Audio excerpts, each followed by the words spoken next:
Hey, hello. Looks like we are live. So, welcome to Thrivecast, guys, our webinar series featuring experts in the SaaS growth. Today's topic is product-led sales. I'm Guru Raj, the CEO and founder for ThriveStack. We are a product company dedicated to enabling product-led growth and making it easy and accessible to many startups out there. Joining with me is my co-host, Peter Wheeler. Peter, you want to say hi? Hi. So we are very excited to welcome Francisca. Francisca, let me know if I'm saying your name right. Francisca Sure. Lefson. Am I saying it right? Spot on. Wonderful. Francisca is from Amplitude. Unfortunately, we have our second guest, Vincent, who's not able to join us today. He's still recovering. So, Vincent, if you're watching, we miss you and we wish you a speedy recovery. Francisca, with Vincent absent, we'll be doing a deep dive into Amplitude's journey into product-led growth, product-led sales. But before we get started, could you please introduce yourself, to your audience? What do you do at Amplitude? And how has been your journey?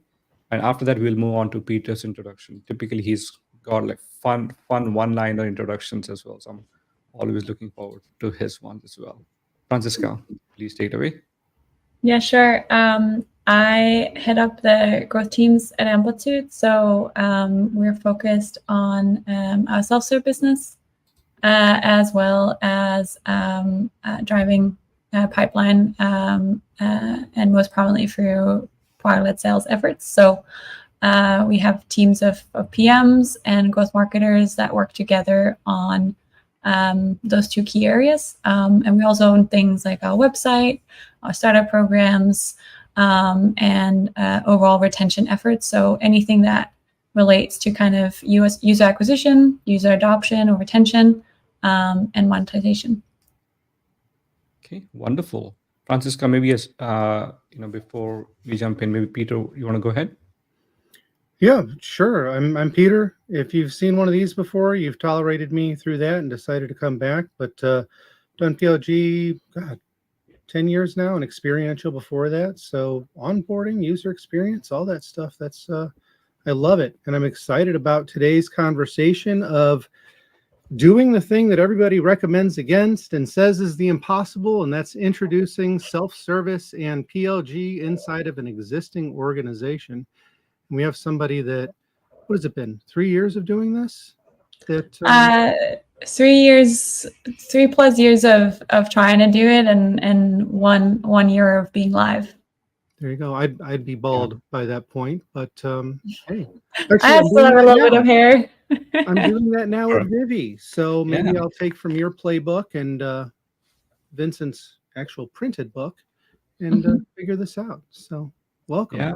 Yeah. So I think before we jump into the current topic, there's a lot of questions. We've asked some of the audience as well on LinkedIn and my post, and we got some questions about all the way from what is product-led sales, who is it for, who should consider. But let me start from the very, very, very basic question. I know before this particular call, I did a research on Google Trends, looking for when was the term product-led sales being researched, or at least being queried on Google. And I found that 2022 May is when the first time there was a spike of at least about 75 searches on Google on product-led sales.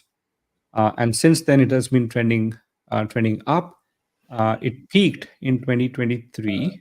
I think mid 2023, when very likely either Kyle Poyer's article or somebody else's article about product-led sales went up.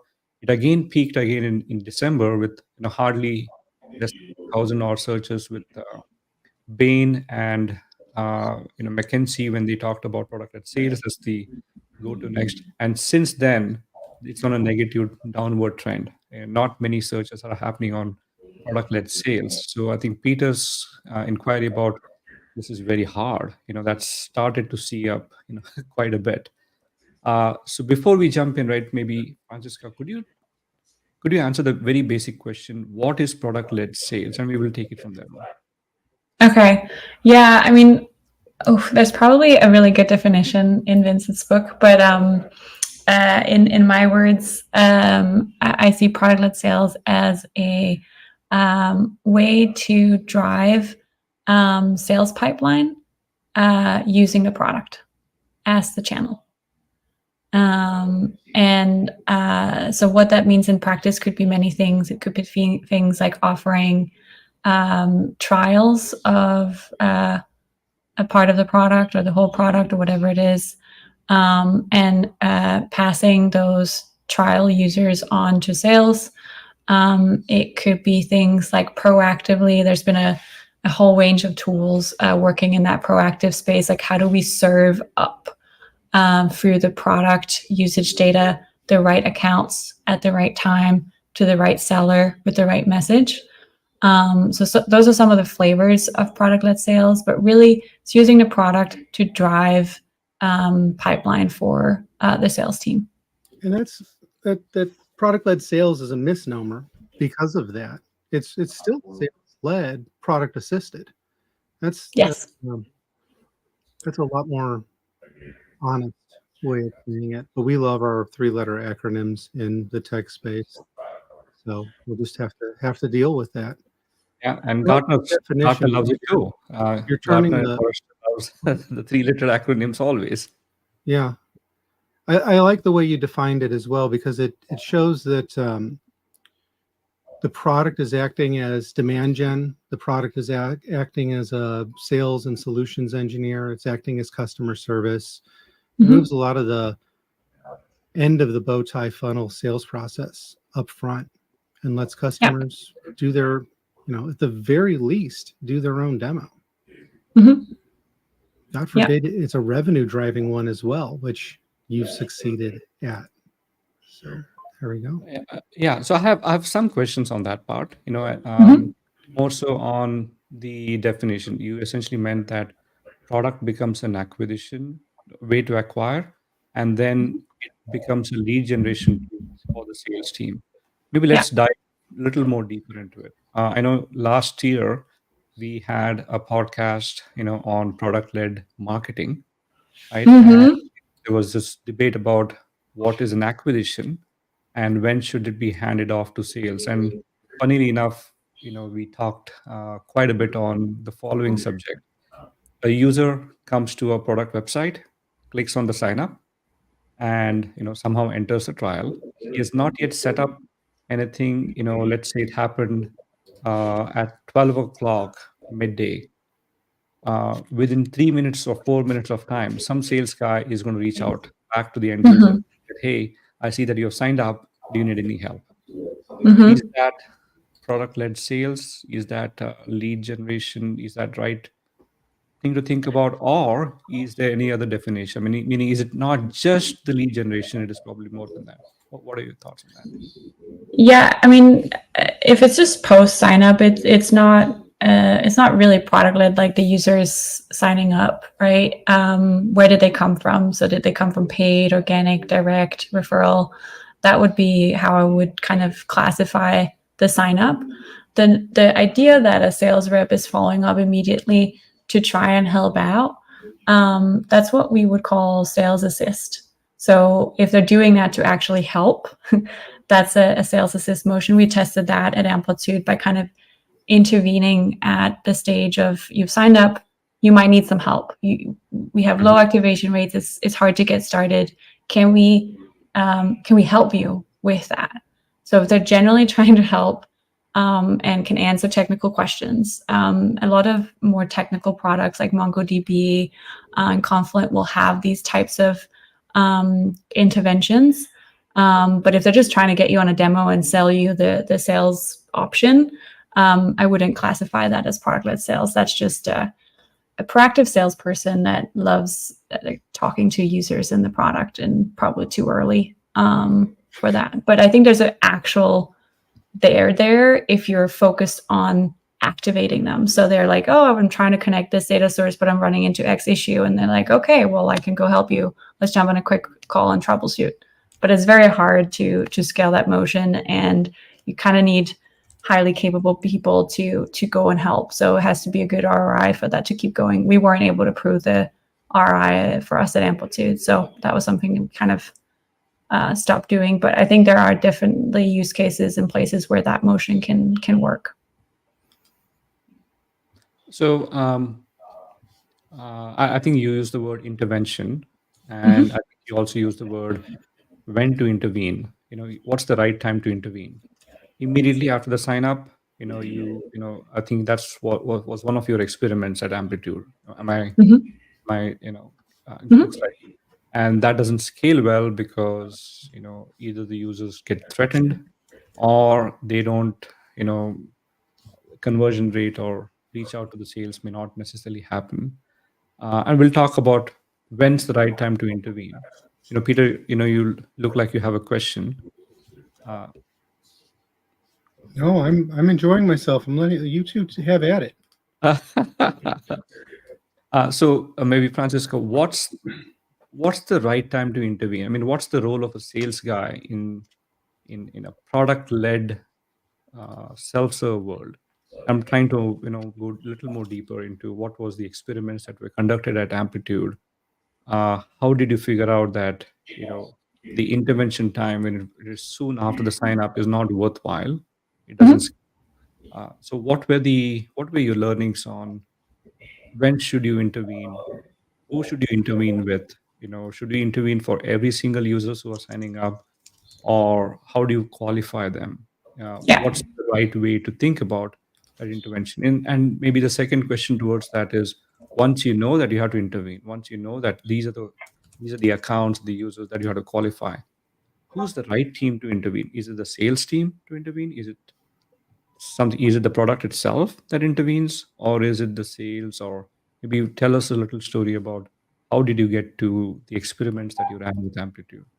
Yeah, for sure. So, just to set the scene a little bit, Amplitude, we've had a free plan for years. And so, in that sense, we have customers who sign up, get started, and use the product without any sales and support. So, that's kind of a key fundamental part of our strategy that isn't necessarily true for others. But if we focus on that as kind of the foundation,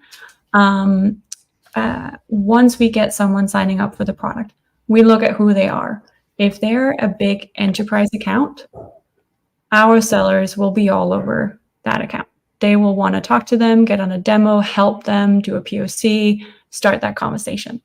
And I think that's the right approach. If you are dealing with larger enterprise accounts, if they don't reply to you and they get started by themselves, that's fine. But at least you should make that effort to work with them on showing ROI, showing the use cases, and presenting the platform that we have. In the lower end of the space, however, we left users to their own devices from a sales perspective.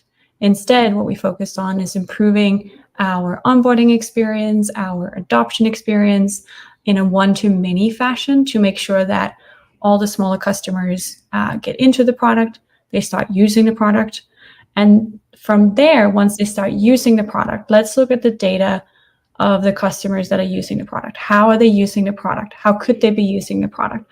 What kind of limits are they running into? And prior to us having our self-serve plan, when we didn't have a credit card option and a plan that you could self-serve, we would look at those customers and slice and dice them in different ways to create visibility for our sellers. So we would show them the accounts that were either hitting the limits, exceeding the limit, or had a really large amount of users, or things that showed us that they could be ready or interested in a higher tiered plans. Maybe they were clicking into different paid features or on the pricing page. Like, we weren't doing anything super fancy. It was really just like some of those key signals that would tell you that they would be potentially a candidate for our sales-led plan. And then one thing, like, I don't know if we'll get to that, it's a big topic, but the other thing that we do a lot of in Amplitude from a product-led sales perspective is actually expand. So once you have your users in the product, so this goes for whether you have a free plan, a self-serve plan, or just a sales-led motion, and then customers are in the product. Once they're in the product and they're using whatever features, how can we get them to experience new features, how can we get them to get excited about a new product. At Amplitude, we have different entry points. We sell you on a platform, but a lot of people start with analytics, and then we expand into experimentation, session replay, audiences, etc. So once you're in the product, how do we then get you to be excited about or interested in or trying some of these new tools? And then from there, we pass those leads on to sales as well.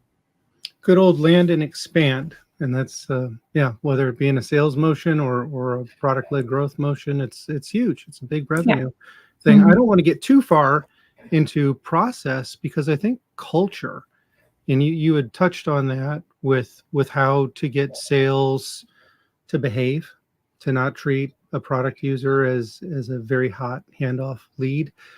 How do you get buy-in in an organization? What are the cultural first steps across teams or even across leadership if somebody were to want to introduce PLG? They saw a fit for their product. And you brought up Mongo. That's a great example. They were on-premise hardware and they became a PLG company. So if they can do it, anybody can do it. Might not be wise, but anybody can do it. So what is the what's the trick? Because you've been in this end to end. Yeah, I mean, there's no silver bullet or a trick necessarily, but I think part of what made it possible for us to get sales on board and collaborate with our sellers was that before we introduced our self-serve plan, we spent a year plus working with sales to help them get better visibility into the free users in our product that they could monetize.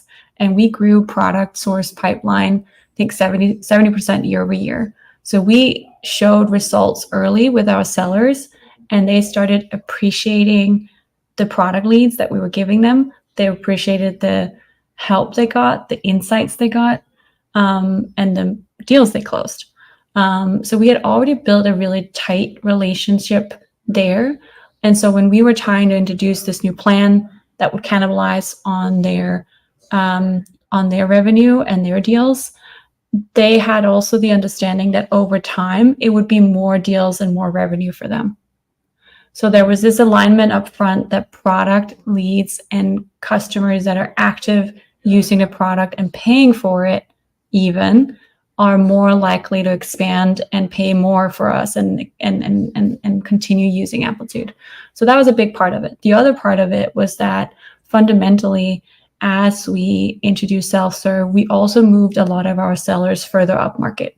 So like many other companies, we want to move towards the enterprise and make sure we can capture those bigger deals. Those need, more time, more salespeople, more elbow grease. And so if we can free up space in the lower end and capture the lower end of the market in a self-serve fashion, we can move our sales up and create more efficiency across the board. So I think those are kind of two of the things that we did that helped create that kind of playground and operating principles of where does self-serve operate and where does sales operate, but also create some trust and conviction in the product and in us wanting to drive pipeline for sales. And then the last thing is that we're still gold on sales pipeline. So we are also highly motivated to help and continue to help our sales teams. So land and expand, collaboration, and if you feel that your enterprise deal is going to be cannibalized by a $49 a month self-service plan, you probably have a whole bunch of pricing and packaging to review, yes, as well as sales footprint to review. Yes.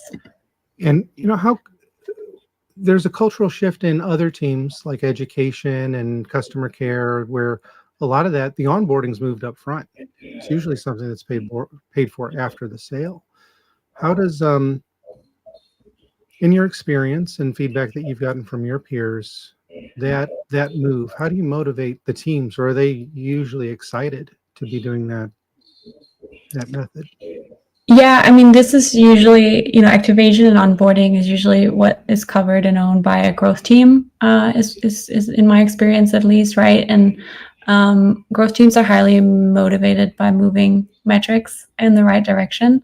So for us at Amplitude, we started investing in improving our activation rates way before we started and launched our self-serve plan, because we had below average, below industry benchmark activation rates. Anyone that has used Amplitude or is familiar with the space, like, you need to either use a developer or you need to have an existing data source. Kind of not a one-person job unless you're an engineer, and most of the people signing up for Amplitude are not engineers. Once you get the data in, like, how do you create a chart? It's kind of hard, especially if you haven't done event-based analytics before. So all of those challenges were things that our users were running into every day, and we saw that in our numbers, right? We get a lot of new people signing up for Amplitude, but only, a small percentage of them actually end up using the product. So everyone was really excited about getting more people using the product and increasing our percentages there. So it's a tough problem. It requires a lot of work, and we ran a lot of experiments that failed, and we're still working on it. We have made a lot of improvements thanks to the team. It's great work, but there's always more to do. And so I think it's always an exciting area, at least from my experience and the people I work with and the peers I talk to continuously improve activation and adoption. Yeah, so sometimes it helps to understand what you did, but I think it's the meaty part of why you did it and when you did it, can make sense. So let me ask, a little more questions on what you just mentioned. I think in October of 2023, you launched the Amplitude Plus plan. Yes, is my memory that's right? correct. October 17th. October 17th, okay. And before that, you had a starter plan, right? Mhm. That you were offering to, through universities, through venture capital, through startup offers, whatever that might be. So Anyone, really. It was open to anyone. Our free plan, and it still is today. You can get started with Amplitude without paying us anything. got it. So could you tell us a little more about what do you mean by activation in this particular case? Meaning, let me phrase my question a little bit. Your sales team will go to a mid-size to a large size, account, and they will probably do a POC, whatever that might be. Is that what you referred as the time it takes for them to actually set up Amplitude for the sales-led motions to happen? Or is it the other way around? Anyone who's has Amplitude, has access to it, are they able to self-configure, self-activate themselves without any help from CSM or sales? So how did you figure out what is the right thing for you to do from an activation standpoint? Because if I remember correctly, before the October 17, 2023, you're mostly a sales-led company, right? You have some startup plan, but pretty much all deals, in fact, I would say 100% of your deals were all sales-led. So the shifting this metric over, saying that, hey, this is the end users, they should go self-activate. That must have been a culture war by itself, right? So wherein you're going from a sales-led to a user-led activation. So tell us a little story of what was happening before October 17th. And you mentioned that you fixed activation, but how did you go get the culture wars fixed out, the change management, the leadership team buying in, and hey, this is what needs to be done. And this is not done by the sales and the CSM team, but a new team called as the growth team, right? Could you maybe share a little bit about that? Yeah, sure. So just to be super clear, when I talk about activation, I talk about self-serve activation. So someone getting set up and onboarded by themselves, just using our documentation, our product, and our community for guidance. So let's make that clear. Since we've had the free plan for a long time, and in the beginning of my time at Amplitude, we really started investing in moving free customers to paying customers. And we had a large pool. We had a very generous free plan. A lot of bigger customers were fine and just hanging out there. As we started showing that we could monetize those free customers and sales were really getting good at it, then begged the question, like, how do we get more of those? Those are our favorite leads. Like, we need more. Give us more. And we're like, well, to have more, we need to activate more of the people that come into the product in the first place. Because back to our initial conversation, is not a fruitful conversation with a sales rep if you haven't tried and used the product, right? It's a much better sales conversation when you talk to an activated user in an activated account that loves the product. It's a different types of sales conversation. They go quicker. They go. You don't need a demo. Like it's a whole different sales motion. So it was really not a huge issue to get resources allocated on activation. We showed the numbers. We talk about, getting more people in through the top of funnel to sign up in the first place. The more people we get in, once you start looking at the numbers downstream and like, well, we're not yielding that much from that. It's like, no, we need to invest here first to make sure that we can eventually monetize these users. And to do that, we need to make sure they're healthily engaged and properly activated on our product. Got it. So anyone who has been not just acquired, but acquired, activated, and engaged, is what the pipeline that you're trying to get to. Exactly. And how did you go about figuring out what do you have to do to get the users self-activated? App is a very, very difficult product to begin with, right? I'm sure you might have had challenges. It's not just not one product, I guess. By that time, you had 3 or 4 products, including experimentation, CDP, right, and not just the regular analytics, right? So you have grown quite significantly. Yeah. Could you tell us a little about that? Yeah, of course. So while we're still working on our platform narrative, we're a platform now. We have a bunch of different products that work really well together and give you kind of that central operating system for everything across experimentation, analysis, and insights, decisions, etc. We're still well known for analytics. So most of the people that sign up, especially in the self-serve, smaller accounts, startups, they come for us for analytics. So where we focused and have focused so far, and this is a work in progress, like we have a lot more work to do, but what has worked for us in the early days has been to streamline the onboarding, get descriptive with what we want the user to do, and then make it as easy for them as possible. So some of the tactical things that we've done is, for example, expand the types of data sources that we connect with. A lot of users are out there using GA4 and unhappy with it. What if we made it easy to send GA4 data to Amplitude? What if we made it easy to connect your HubSpot website or your Shopify or your WordPress? So one of the things that we've worked on in the last year is creating more of these low-code, no-code data sources to connect with. We have also made our own SDK easier. We have added default event tracking. We have actually just launched visual tracking. So how can we get non-engineers to capture the key events on the website and just get started, right? So we've really tried to lower the barrier of entry.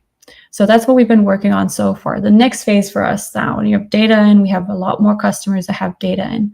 They get to their first insights. We have out-of-the-box templates. We just launched like an influencer template library where you can go and get, Elena Verna's activation metrics or Ben Williams' monetization dashboard.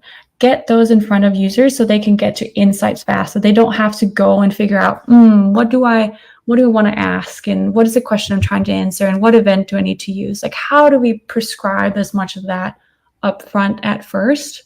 And then take them on a journey. So once we've done that, now we need to then educate them further. And that's kind of where we're at in our journey right now. Once you've had your first insight or used your first dashboard or copied Elena's template, now we need to go have you adapt that, evolve that. Maybe we need you to look at specific users. Maybe we need you to act on those users. Like there's a lot of those things that come after, but so far we've been kind of narrowly focused on the setup and first kind of insight that you would get in the product.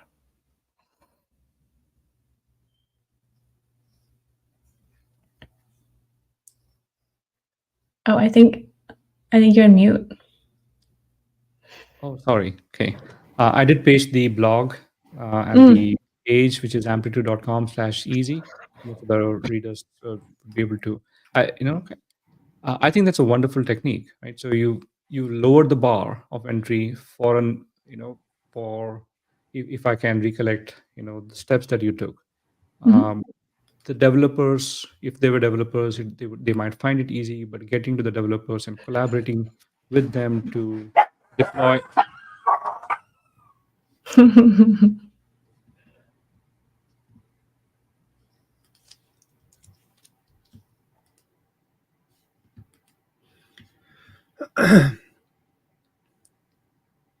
Sorry, there's dogs and there's a truck outside. All good. The beauty of live television. I know. So I think that's you covered a lot of different things as far as reinterpreting your audience, especially when you have a niche product and possibly making the product flatter. That's something that I experienced at Auth0 and then at Okta, a very developer-focused tool. What things could we do in both the marketing and the product onboarding and the in-product utilization to make it user-friendly? Mhm. Not Canva level, but certainly take something that's very technical and complicated and making it more accessible. Yeah. Is that why do we do that? Is that a pursuit for single seat ownership? Is that a pursuit for expanding our target audiences, or is it just the best thing to do to make PLG work? That's a good question. I mean, it definitely makes PLG work better, right? Like, I think, you mentioned Canva and a Canva-like experience. Like, I think there's an optimal point, right? Like when you think about the types of things you would do to expand your audience, to make it easier for more people to use Amplitude. At some point you get to a point, and we actually hit that in a few different ways. Like we would let you set up and connect a static CSV import of data. That's a way for someone very non-technical to get some data into Amplitude and see how it works. But that's it. You're not activated. Like you can't actually use Amplitude going forward, right? It's static data. It's going to be useless in a month and we've lost you. So you want to think about audiences that have potential for growth. Like they are going to actually onboard and use your tool. They have, in a self-serve world, they have a little bit of budget. They'll pay you $50 a month or $200 a month over time to use this tool. They're going to grow the users that they have and the kind of reporting needs they have. So we have not yet kind of hit the upper limit or lower, whatever it is, in terms of audiences and getting too far from our core customer base. So I can't say kind of, does that happen? And then, are you optimizing for people that are never going to buy, never going to expand, and never going to use analytics in their day-to-day or to make decisions? But I think in our space, we're pretty early. You said it's a niche, but like people using data to drive decisions hopefully becomes less and less of a niche, and we all need to do that. And so as we grow, we need to make sure that we get everyone on board with that and we help them do that. So how can we lower the barrier of entry without kind of getting into adjacent ICPs or non ICPs, if you will? So avoiding drift is a good thing, working in the center of that bell curve and not trying to be all things to everyone. Yes. Awesome. You triggered something that I don't really ever think about. You created a playground environment with the CSV upload, and you showed the I guess the risk of it, of somebody that doesn't need the service, but they're freeloading. They get the one-time use that they need. Is the expense of PLG, of the freeloaders or the squatters or whatever it may be. I don't like any of those terms, but I also don't like the term user. Is the expense of having that out there and having those tools out there worth the benefits from PLG? And I guess comparatively to like BDRs or demand gen, or anything that PLG would overlap. Like again, how do you sell that in? How do you make that work? Yeah, that's a conversation I have a lot internally, especially. So I haven't yet been able to kind of quantify the positive impact and ROI from having a free plan, but let me try to like speak to why it is so critical. So we do have a good amount of COGS associated with running a free plan that you can use, and you can use it pretty well. And we have lots of customers who've been on it for years. And internally, there's some, why do we have that? Like, why are we, why do we have freeloaders? If they never want to pay, we should, kick them out.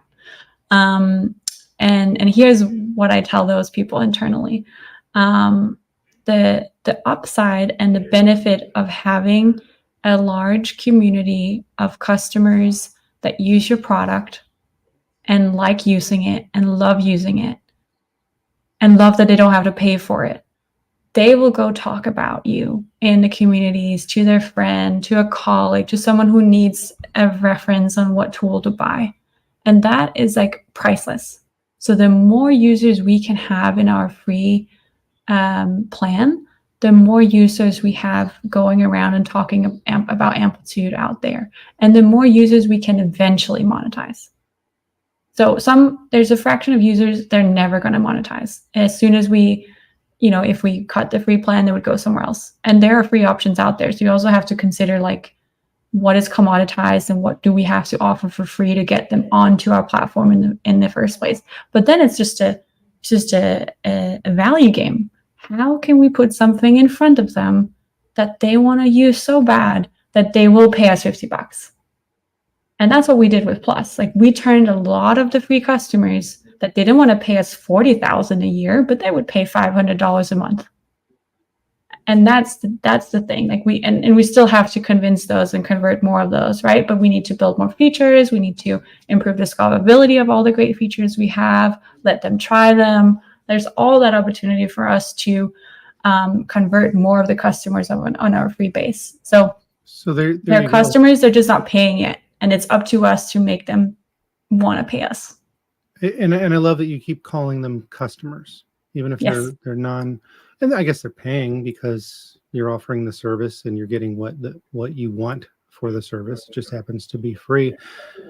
It's interesting because you did touch on, like, there's an extraneous aspect. They're an ambassador. They're an affiliate. Mm-hmm. You'd mentioned community. And when you look at alternatives, open source has always been a player, but it's become more and more aggressive in the space because of community, because of documentation, because of forums, things that are becoming table stakes for PLG organizations.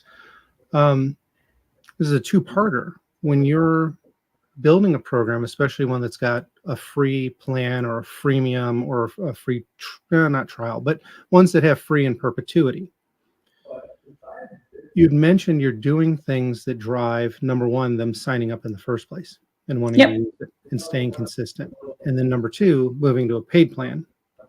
With this caveat thing, if they're free, you're utilizing them for product feedback. You're using them as ambassador, using as a bad term.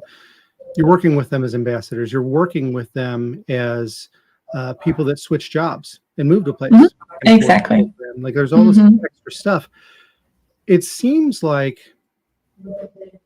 it's an organic thought process. Either you have it or you don't, and you know how to encourage it, or you just don't do it. But is this something that should become a best practice? And if so, what hard skills can people learn to implement that utilization and partnership? I don't like that either, but we'll use it. Partnering with our free customers. Yeah, I think it's $1 million question, and I don't necessarily think that everyone should have a free plan. But it depends. Let's say we got rid of our free plan tomorrow, God forbid, but let's just hypothetically say that we did that. Our sign up, and you spoke to that, Peter, our sign up rates would plummet because people want to try before they buy with regards to analytics in the lower end of the market right now. That is obvious. All our competitors have a free plan as well. And so if they come to amplitude.com and they're like, oh, free trial, right? And there's no more free planning to put my credit card. Oh, I'm going to just jump over to one of the competitors and try that first, right? So we all very quickly become cut out of even the decision process of like, what tool do I want to use? So in our market, the we have to offer a free plan, and then we have to get the best we can at making sure most of them activate on the platform, they engage with the platform, and convert quickly and frictionless and at a high rate. In terms of whether that should be the norm, I think it depends on the difficulty of using your product, how much you've already invested in activation, because once you open the floodgates, like you want users to have a good time. If they don't have a good time, they're going to go elsewhere, and then you kind of lost them already. So there's a lot of investment needed in, again, we talked about it, activation and using the product. So if your product is somewhat easy to use, or you already have invested in those levers, maybe that's a good next step. But then you have to think about pricing and packaging, because the worst thing you could do is go out with some kind of free offering that means nobody's going to upgrade to the next tier, right? You want to create, you want to make sure that they see some value in the product, that they can see that there's more value to unlock if they upgrade. Previously, in a past experience, I was at a company, open source.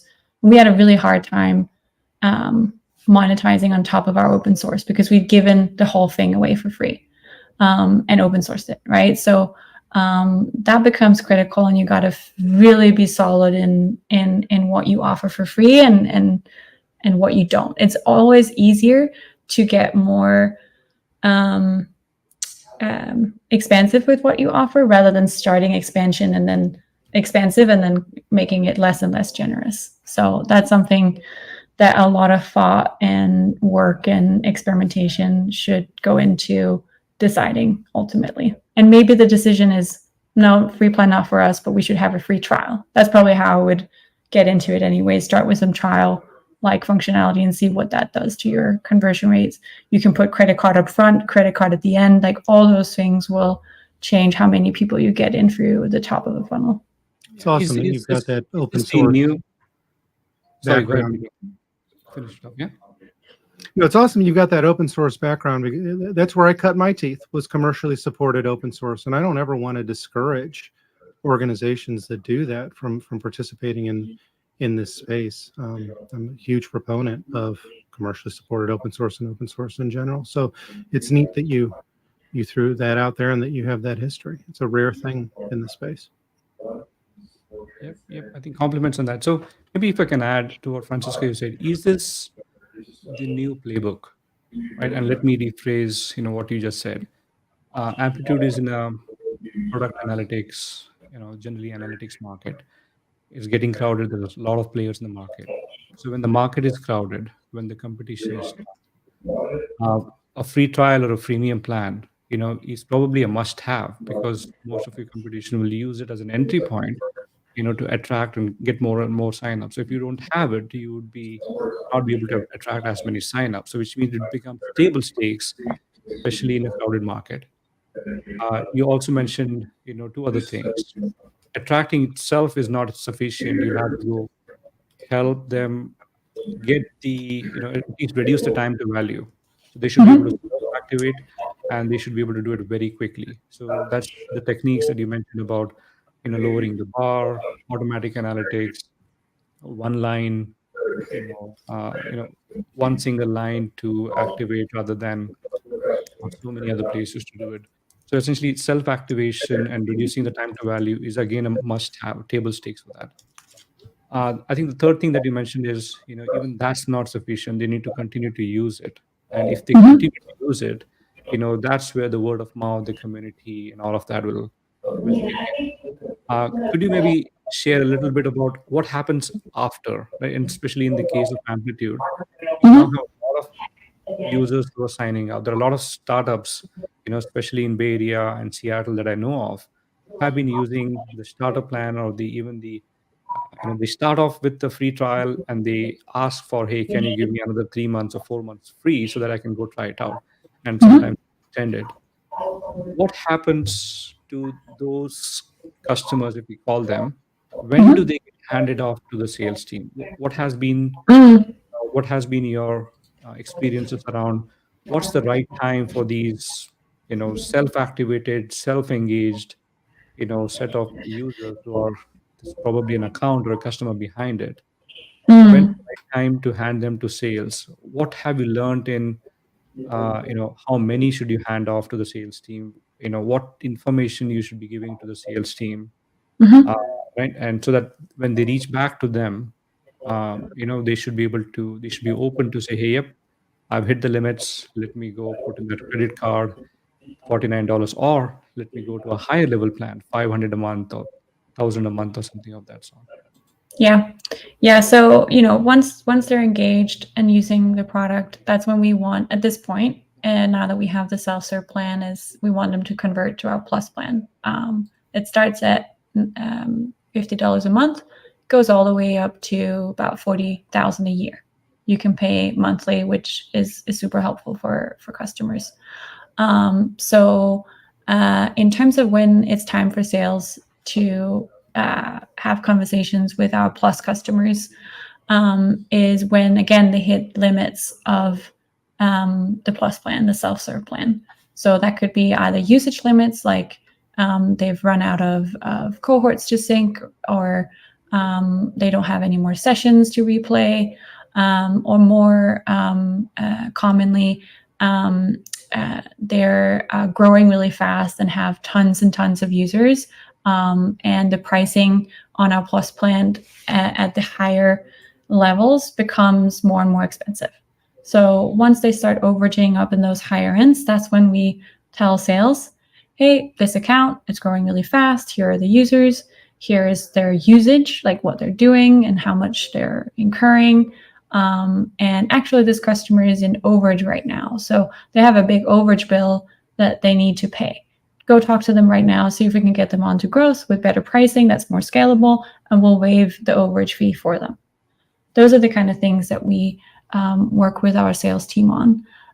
So they're really on our plus customer base at this point. They follow like the customers that sign up. If there's a bigger account that signs up for plus, they will go talk to them as well and see, like, what are you up to? Are you POCing this? We have big enterprises that pay for plus as well to kind of check us out, see what we're up to, what works, what doesn't. And again, sales will work with them and answer questions and get that into a proper sales cycle.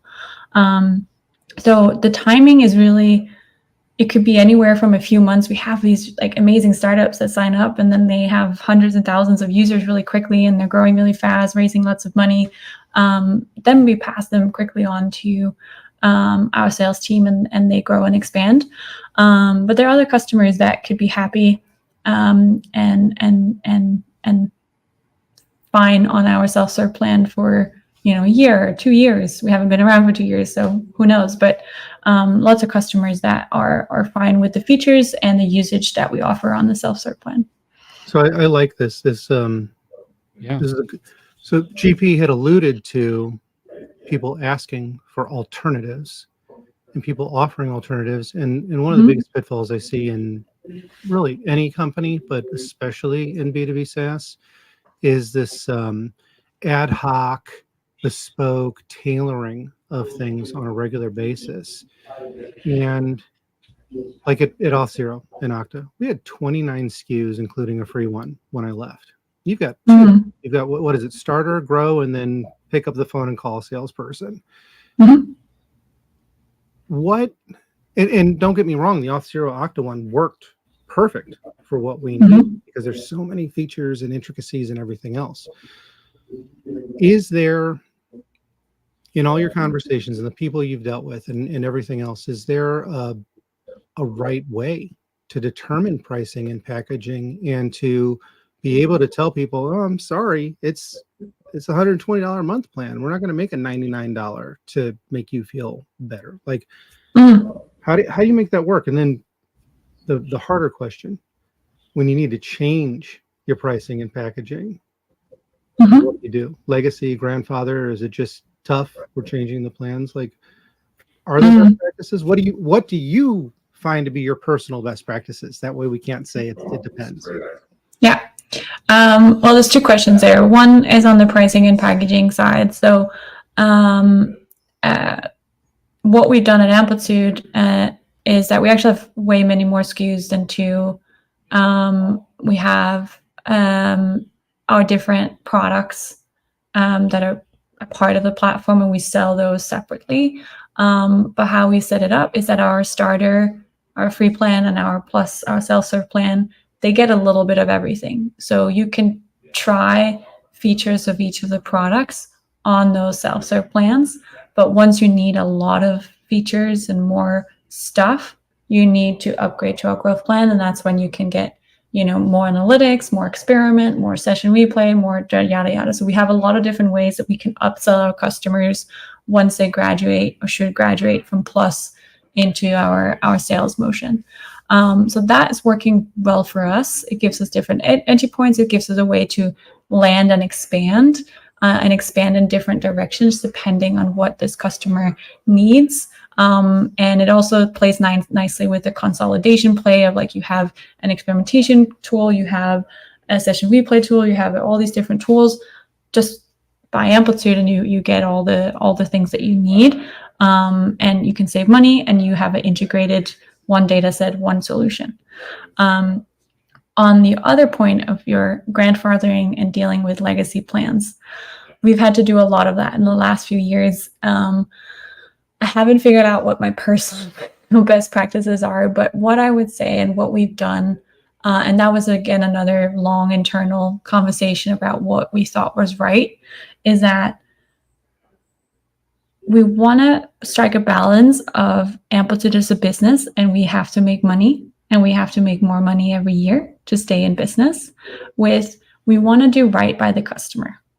We want to make sure that we're not doing any shenanigans or things that don't feel good. We don't want to cheat people. We don't want to treat them unfairly. And so one of the things that we have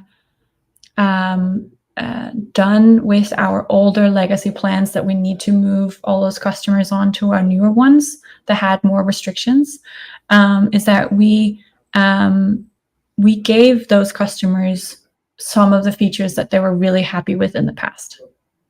And we did that deliberately, that we wanted to optimize for retention, and then we wanted to be creating more value in the new plans so we could get them to monetize over time. So it's really a carrot versus stick. You're going to hit them hard and force them to upgrade, or it's like, now you pay or you go somewhere else?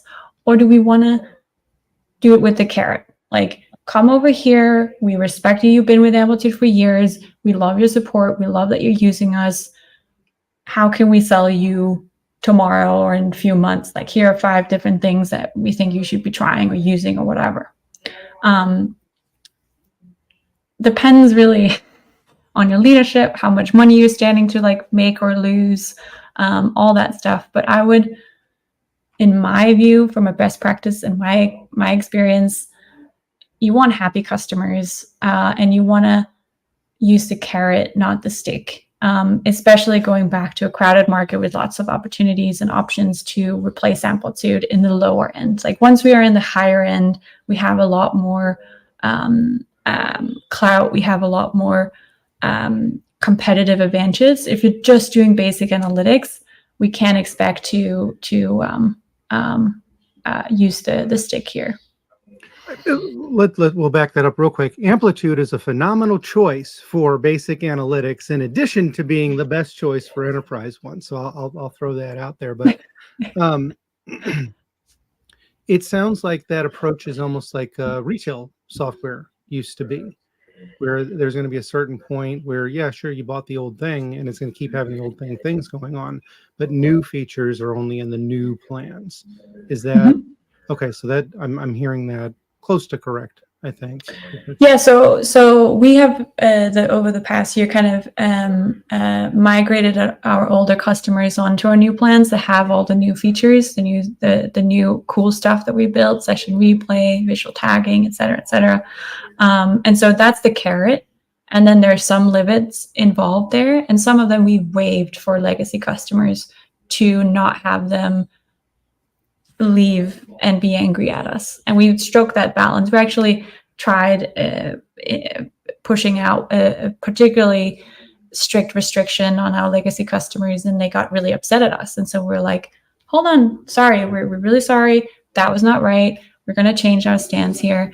but really trying to communicate, and really I get all replies from these migrations straight into my inbox, and it keeps us close to the customer. And a lot of them, they're like, we know and we understand that you have to make money. Like we appreciate you giving us some time. We're a small company. We want to pay you, but it's going to be in 2 years from now. And that kind of keeps that idea that if you have all these customers that, you know, it costs you money today, but you're going to make money in the future. And the fact that they move around, all the stuff we talked about previously, also gives you more momentum. Yeah, I because you think never know when they're going to come back. grandfathering companies into existing plans versus new plans. I think there's still a playbook that still needs to be written. We've heard some companies do some tricks. For example, they may not necessarily charge overage for the first 1 or 2 months, but the third month in the invoices they will say we are charging you for this particular month, but Mhm. if you upgrade, Mhm. to the next level plan, this gets discounted. So they have a carrot in the invoice rather than the sales guy telling them. The invoice itself will say that, hey, if you upgrade, you'll get a 10% discount on the newer level plan, and Yeah. the current overage will also be, you can actually take it forward. Yeah. But we are almost out of time. We have a couple of questions coming in. I know Mhm. Kenneth asked a question about stakeholders. I'm guessing what he probably meant at that time is, who are the stakeholders on your right-hand side of the equation, which is the sales guys? Is it the BDRs? Is it the sales team when you're handing it off to them? Who are you handing it off to? The ones who are calling the Amplitude Plus plan guys? Is it the sales guys? Is it the BDRs? Or is it somewhere else? I'm guessing, Yeah. So if I understand correctly, and do let us know in the comments whether I understood your question there. yeah, for our sales stakeholders, we work in the self-serve to like our self-serve plan to our sales-led plan. We work with we call them velocity sales, so they handle the lower end of the market, and so we work directly with their AEs and the managers of those AEs. So we have regions in the US, AMER, EMEA, APJ, classic structure. We collaborate with them very closely. We meet bi-weekly and work on closing those deals together. Got it. We have one more question about tools. What Mhm. tools do you use to manage the sorry, so Kenneth, I'll come back to you.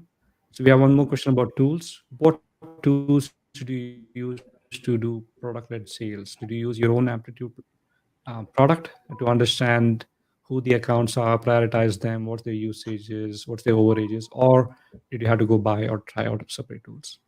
Yeah, so I love this question because I love that we are using our own tool. So we use Amplitude for all of this. We create cohorts in Amplitude of the users with the different criteria. We define those cohorts by doing analysis on the Amplitude data. And then we send those cohorts to our downstream Salesforce, Marketo, whatever it is. And we even have our sellers going into Amplitude. We build dashboards for them when they can plug in an org ID, and then they can look at their account and get detailed view of all the usage. I know there are product-led sales tools out there like Endgame, Correlated, and others, Pocus. And so that is another option for people that are exploring this space. I think the benefit for us is obviously Amplitude is already in our stack and it works well. We know how to use it, but it ties really well to that kind of behavioral product data set that you should already be collecting. And so far, we haven't needed to use anything super fancy like machine learning models, etc. Although we are using some of our own predictions, which we have, which, you know, if you wanted to go with another tool, you probably had to pay more money for it than we have to at Amplitude. But really, to get started, you just get started with the basics. How many users does a company that upgrades have? Do they click on the pricing page? Like, do they click into this feature that is valuable, that is gated? Like, it doesn't have to be super smart to get started.